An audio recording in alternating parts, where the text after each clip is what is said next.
प्रत्येक body parts जेवढे importance आहेत तर त्यांना ते सांगा की जर आपण त्याबद्दल शिकतो आहे तर ते काही गैर नाही आहे।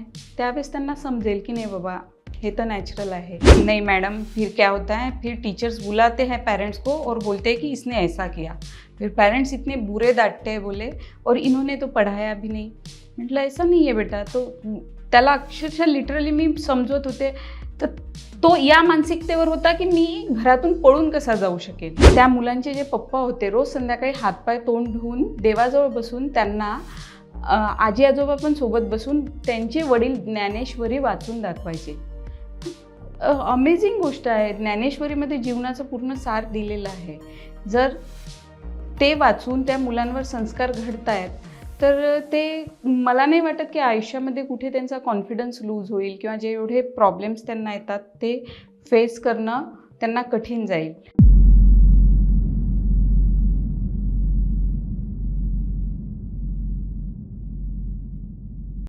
नमस्कार, मी ज्योती देशमुख गेल्या 20 वर्षापासून शिक्षण क्षेत्रामध्ये काम करते आहे। मी एक पॅरेंटिंग इन्फ्लुएन्सर पण आहे। तर black zip entertainment present thought media यांनी मला इथे जी संधी दिली त्याबद्दल मी त्यांचे आभार व्यक्त करते। आजचा माझा विषय आहे पॅरेंटिंग आणि आधुनिक शिक्षण पद्धती। तर चला मग आपण या विषयावर बोलूयात। आता मला ना इथे सुरुवात करायला आवडेल वाढ आणि विकास या विषयावर। तर वाढ ही काय असते, ॲक्च्युली व्यक्तीची वाढ होत असते म्हणजे तो मोठा होत असतो। यामध्ये जर थोडं अजून डीप गेलं तर आईच्या गर्भामध्ये जेव्हा मूल असतं त्याच वेळेस त्याची वाढ होणं सुरू असते। त्यावेळेस आपण काळजी घेतो ना, मग त्यानंतर जेव्हा मूल बाहेर येतं, ठीक आहे, त्याची 3 वर्ष हे टोटली आपण त्याची वाढ त्याला समजेपर्यंत त्याच्यामध्ये जातात। 3 वर्षानंतर मूल शाळेत जातं। शाळेत गेल्यानंतर ते सोशल होतं। तुम्ही मला सांगा, एकदमच जर तुम्ही नर्सरीत मुलाला टाकलं तर पहिल्याच दिवशी एक्सेप्ट करेल का की नाही बाबा मी शाळेत जातो, मला फार आवडलंय? असं कधीच होणार नाही। कारण की पहिल्यांदा तो सोशल आईपासून किंवा त्याच्या फॅमिलीपासून दूर जातोय, है ना। तर मग त्यावेळेस काय होईल, त्यावेळेस तो थोडा अवेअर होईल। तेव्हा टीचर्सचे ही रिस्पॉन्सिबिलिटी टीचर्सची असते की त्याला कसं मॅनेज करायचं।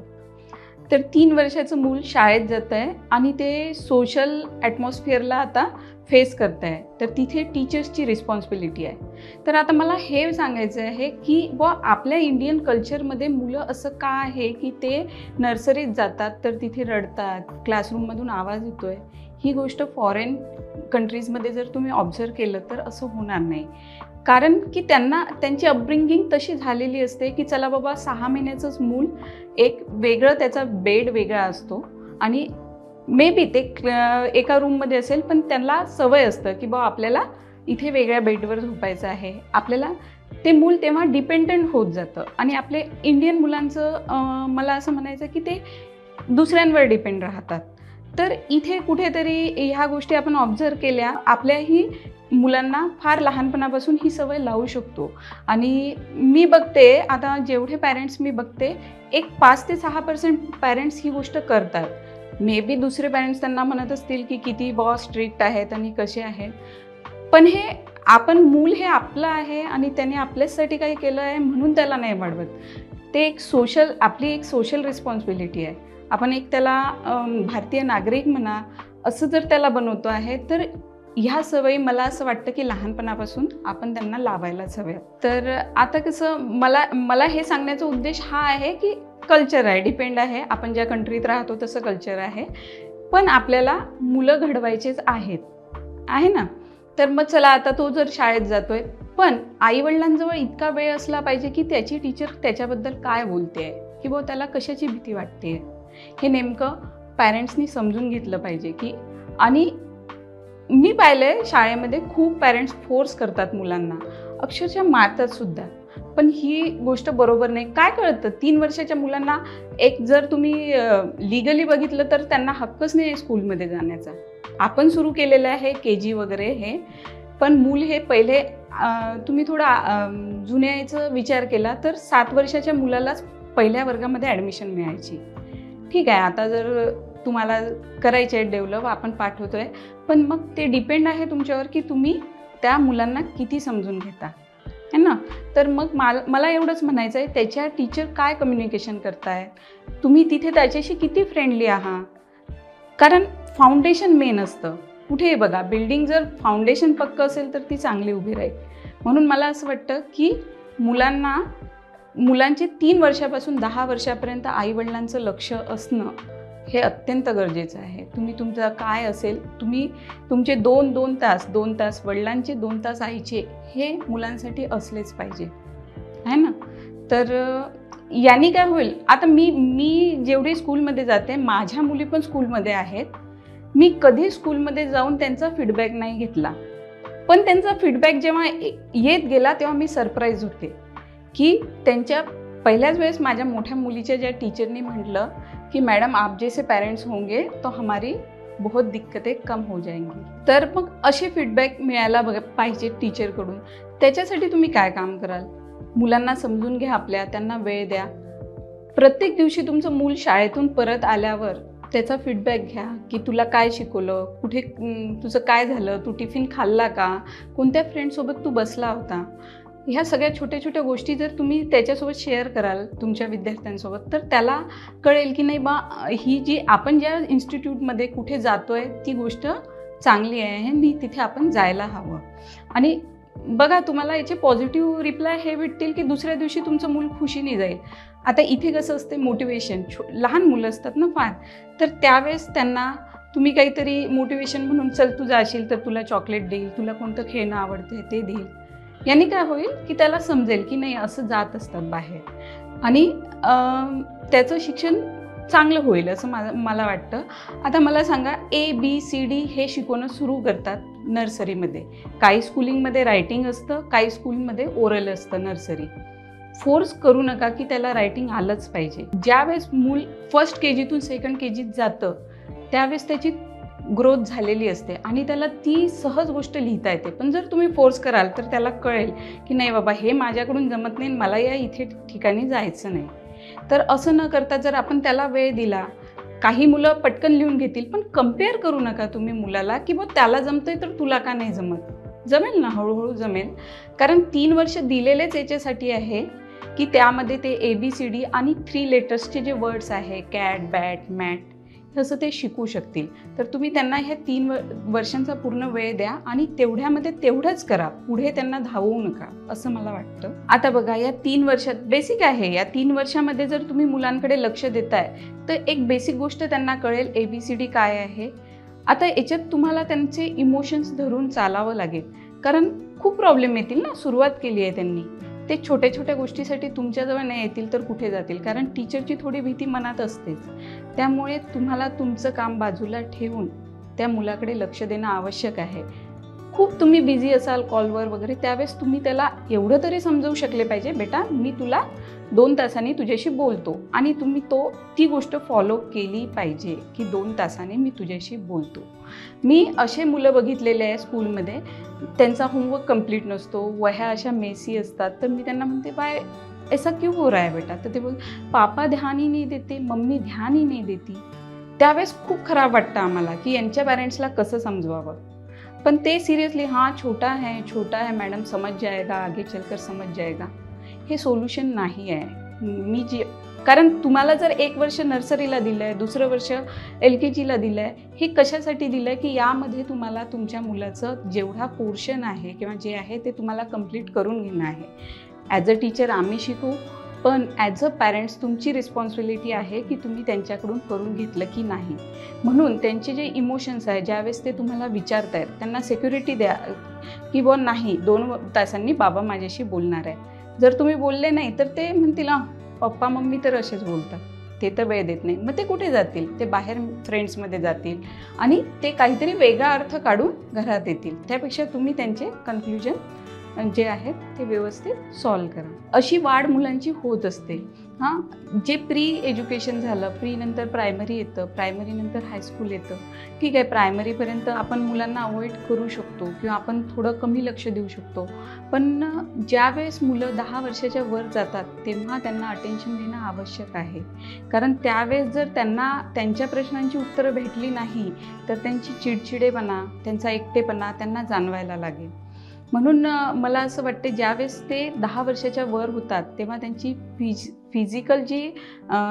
फिजिकल ॲक्टिव्हिटीज वगैरे याच्यावर तुम्ही फोकस करणं आवश्यक आहे. कारण खूप चेंजेस त्यांच्या बॉडीत सुरू होतात आणि मुलींचे वेगळे असतील, मुलांचे वेगळे असतील, तर त्यावेळेस त्यांना इन्फेरियर फील व्हायला लागतं आणि त्यावेळेस त्यांच्या प्रश्नांची उत्तरं जर त्यांना भेटले नाही ना, तर ते फार दुसऱ्या वळणावर पण जाऊ शकतात.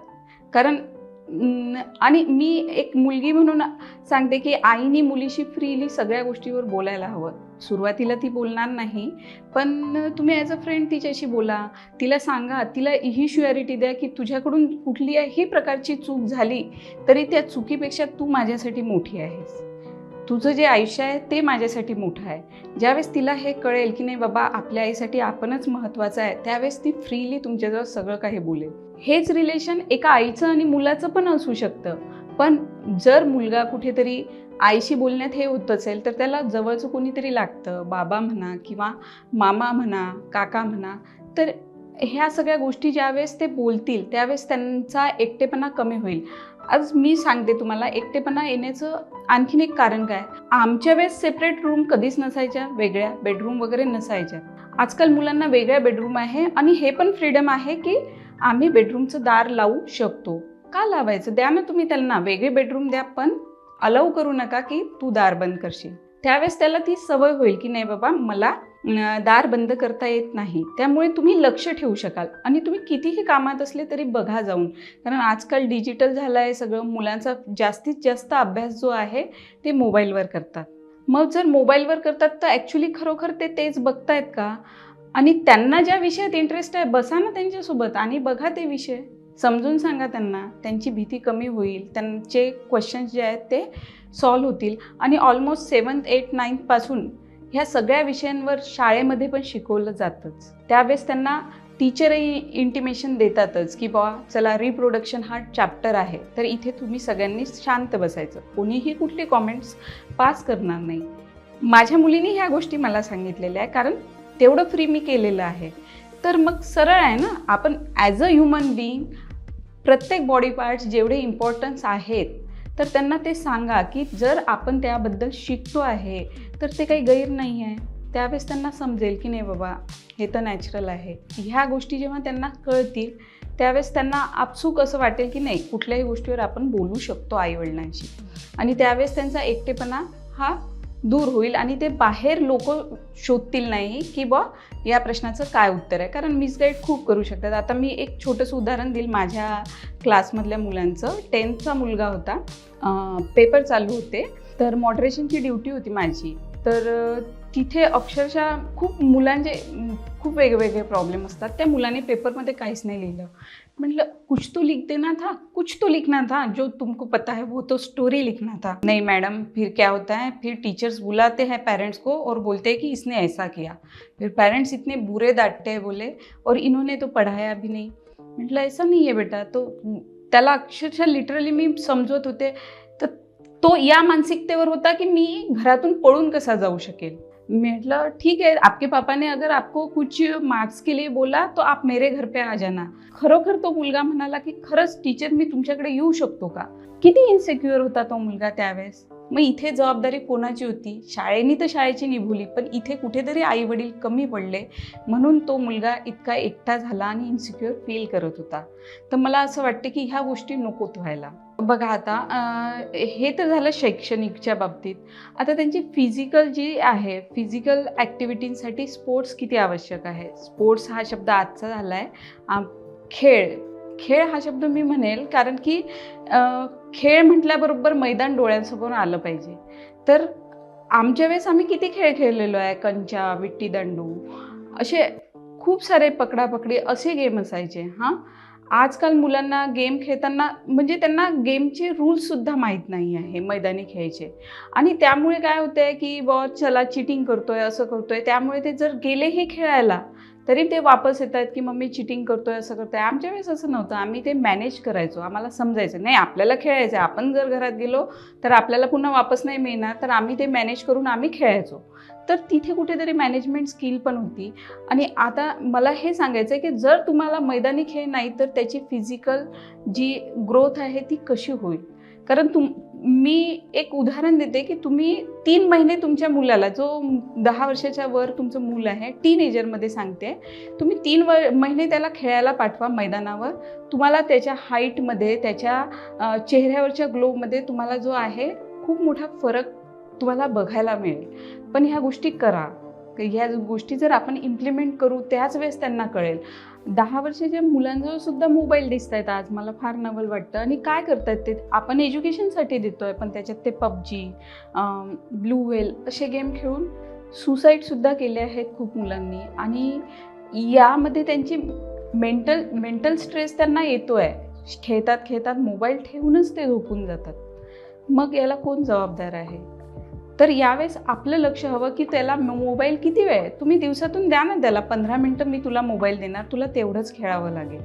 मी रिस्ट्रिक्शन पूर्णपणे नाही म्हणत. जर तुम्ही आधुनिक जगताय तर तुम्ही ते फॉलो करा. पण एक 15 मिनटाचा वेळ, 20 मिनटाचा वेळ, एवढं रिस्ट्रिक्शन पॅरेंट्सचे त्याला असावेतच. आता पॅरेंटिंगबद्दल बोलताना मला सांगायला आवडेल की जर तुम्ही बाहेरून येताय आणि तुमचा कितीही स्ट्रेस आहे, पण तुम्ही मुलांसमोर जर त्या व्यक्तीला किंवा कोणाबद्दल शिव्या देऊन बोलतायत, तो काय फॉलो करेल.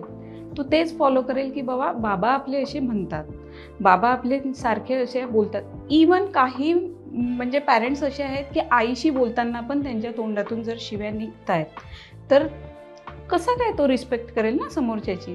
तर हे तुम्ही फॉलो केलं पाहिजे. आज मला सांगा, शिवाजी महाराजांसारख्या राज्यामध्ये आपण राहतोय जिथे शिवाजी महाराज घडले आहेत, तर जिजामातेंनी संस्कार केले नाही का. त्यांचे संस्कारच होते ना. त्यांनी असं जर शिव्या आणि असं काही जर मुलांना शिकवलं असतं तर एवढं साम्राज्य उभं राहिलं नसतं. तर फक्त मला हे सांगायचं आहे की पॅरेंट्सनी जर मूल समोर आहे तर त्यावेळेस खूपच सांभाळून बोलणं आवश्यक आहे. तर आता ह्या सगळ्या गोष्टी होत असताना आपण काय काळजी घेतली पाहिजे, काय उपाय आपल्याजवळ आहेत. तर सगळ्यात पहिले मी संस्कारांवर बोलेन. तर संस्कार हे लहानपणापासूनच तुम्ही जर मुलांना देताय, त्याला देवासमोर बसण्याची सवय आहे, जर तो श्लोक म्हणतोय घरामध्ये, त्याच्यावर जबाबदारी टाका की नाही बाबा तू आता 10 वर्षाचा झाला आहे, तू तुझ्या कपड्यांच्या घड्या कर, तू मला याच्यात मदत कर, तू तुझी बॅग भरून ठेव. ह्या जबाबदाऱ्या तुम्ही त्याला देणं आवश्यक आहे. हे न करता जर आपणही मोबाईल घेऊन बसलो तर कसं होईल ना. तुम्ही पण तुमचा मोबाईल थोडा वेळ बाजूला ठेवा आणि मुलांना तो पूर्ण वेळ द्या. आता मला याच्यासाठी एक छान उदाहरण तुम्हाला सांगायला आवडेल की मी एक IAS मॅडम होत्या, त्यांचा इंटरव्ह्यू ऐकला. त्यांनी सांगितलं एक मुलगा आणि एक मुलगी होती. तर ते म्हणे माझ्या घरामध्ये असं कुठलंही काम नाही की जे मुलीचं आहे आणि जे मुलाचं आहे. माझे दोन्ही मुलं दोन्ही कामं करू शकतात. तर हे संस्कार आहे. जर मुलगा पण धुणं धुवू शकतो, मुलगी पण जॉब करू शकते, तर हे संस्कार आहे. आणखीन एक उदाहरण सांगते मी. छान म्हणजे पॅरेंट्सचंच उदाहरण आहे. तर त्यांच्या घरामध्ये रोज संध्याकाळी त्या मुलांचे जे पप्पा होते, रोज संध्याकाळी हातपाय तोंड धुवून देवाजवळ बसून त्यांना आजी आजोबा पण सोबत बसून त्यांचे वडील ज्ञानेश्वरी वाचून दाखवायचे. अमेझिंग गोष्ट आहे. ज्ञानेश्वरीमध्ये जीवनाचं पूर्ण सार दिलेलं आहे. जर ते वाचून त्या मुलांवर संस्कार घडतायत तर ते मला नाही वाटत की आयुष्यामध्ये कुठे त्यांचा कॉन्फिडन्स लूज होईल किंवा जे एवढे प्रॉब्लेम्स त्यांना येतात ते फेस करणं त्यांना कठीण जाईल. अजून एक वेळ ही फारच महत्त्वाची गोष्ट आहे. तुम्ही कितीही बिझी असा, एक संध्याकाळचं जेवण तुम्ही एका टेबलवर केलंच पाहिजे. त्यानंतर तुम्ही मुलांचे जे तुम्हाला जर रोजच्या रोज नाही मिळत आहे वेळ, तर तुम्ही 8 दिवसातून तुमच्या मुलाचा फॉलोअप घेतलाच पाहिजे. तुम्ही जर एखादी ट्रिप प्लॅन करताय की नाही बाबा आपल्याला जायचं आहे असं आउटिंगला, तर ती ट्रिप प्लॅन केलेली तुमची सक्सेसफुल झाली पाहिजे. तुम्ही त्यांना घेऊन गेले पाहिजेत. तर या छोट्या छोट्या गोष्टी जर तुम्ही फॉलो केल्या तर एक नक्कीच चांगला विद्यार्थी तर घडेलच, त्याचसोबत आपल्या देशाला एक सुजाण आणि जबाबदार नागरिक पण प्राप्त होईल. धन्यवाद.